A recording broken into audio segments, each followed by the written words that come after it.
ไปก่อนแล้วอุ้มเดี๋ยวค่อยขึ้นนี่เป็นไง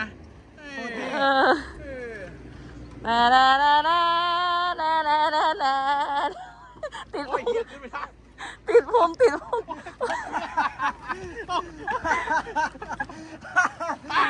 ติดพุง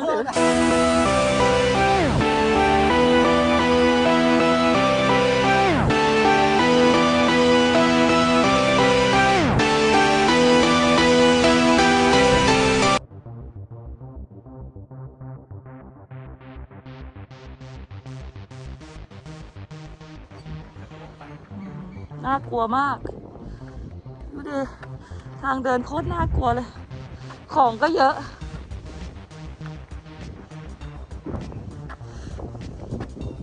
นี่สะพานลุงเป็นคนทำถือน้ำก่อนยังไม่รู้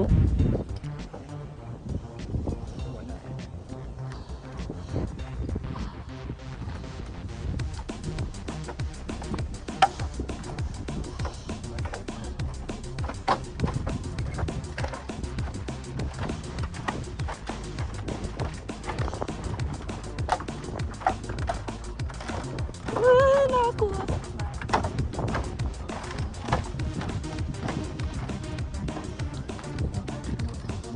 แต่ต้นนะคะ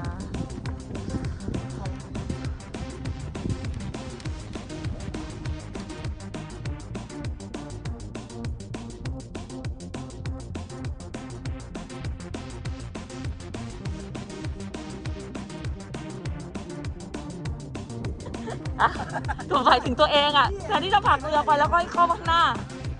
ไปไงอ่ะไปเลยไปก่อนแล้วอุ้มเดี๋ยวค่อยขึ้นนี่เป็นไง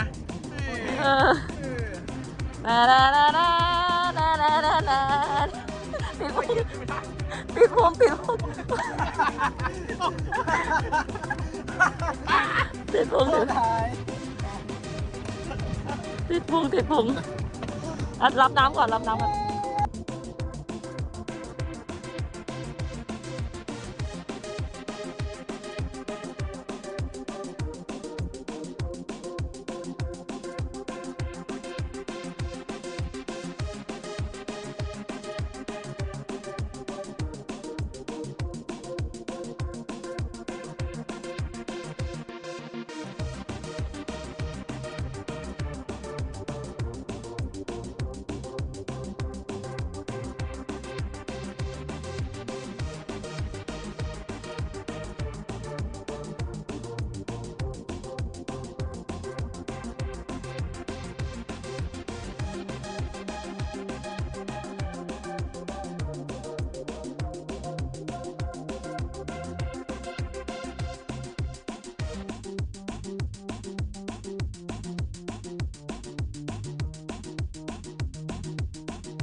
ทางลัดทางลัด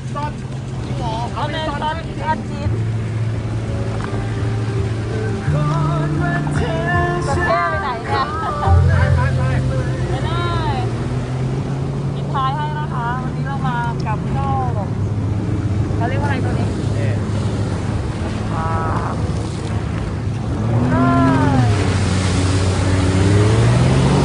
วันนี้เรามากับเจ้าตัวนี้อะไรข้างหน้าเราชื่ออะไรอันนี้ของเรา2020อะไรล่ะเป็นซีดู RXG 2020ตัวใหม่ล่าสุดอันนั้นข้างหน้าเราชื่อเก่งเกียร์ เดี๋ยวมันถอยใส่ไปลุยกัน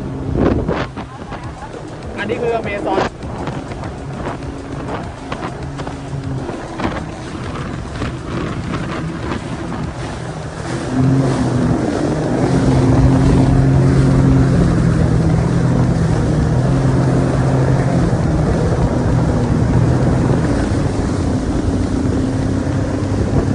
มีเรือชาวบ้านเดี๋ยวแป๊บนึงเราต้องช้าๆนะครับ เราเจอเรือชาวบ้านเราต้องเห็นใจเขาเราต้องไหลไปแล้วเราอยู่ลำสุดท้ายด้วยเราไม่ค่อยอยากจะได้ยิน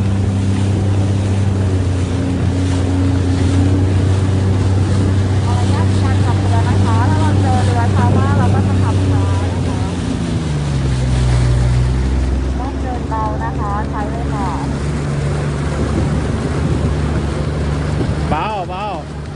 นะครับโทษนะครับลุงขอทานนะครับขอบคุณครับ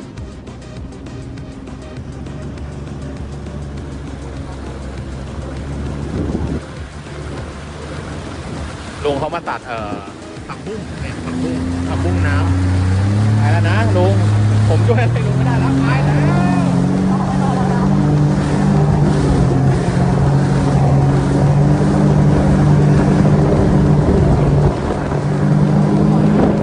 ไม่หลุดไ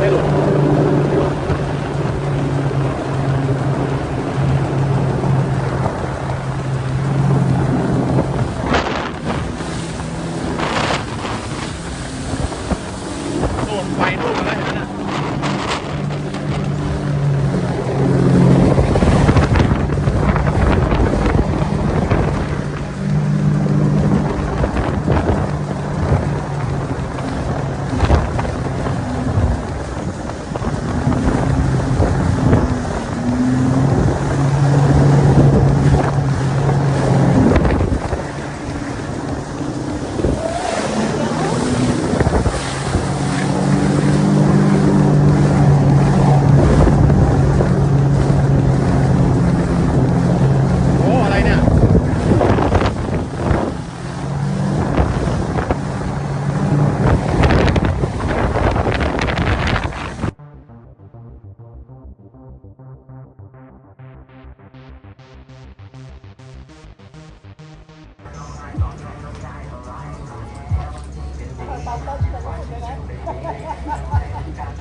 หน้า AG ก็มีผักตบแล้วนะคะไม่ต้องไปที่หน้าอำเภอ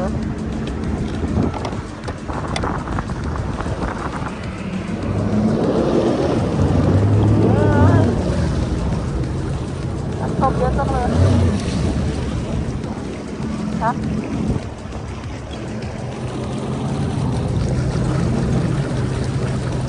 เฮ้ยไปตรงคอแล้ว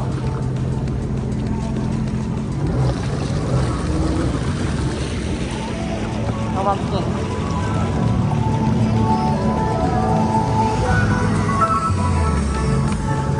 ขออีกรอบ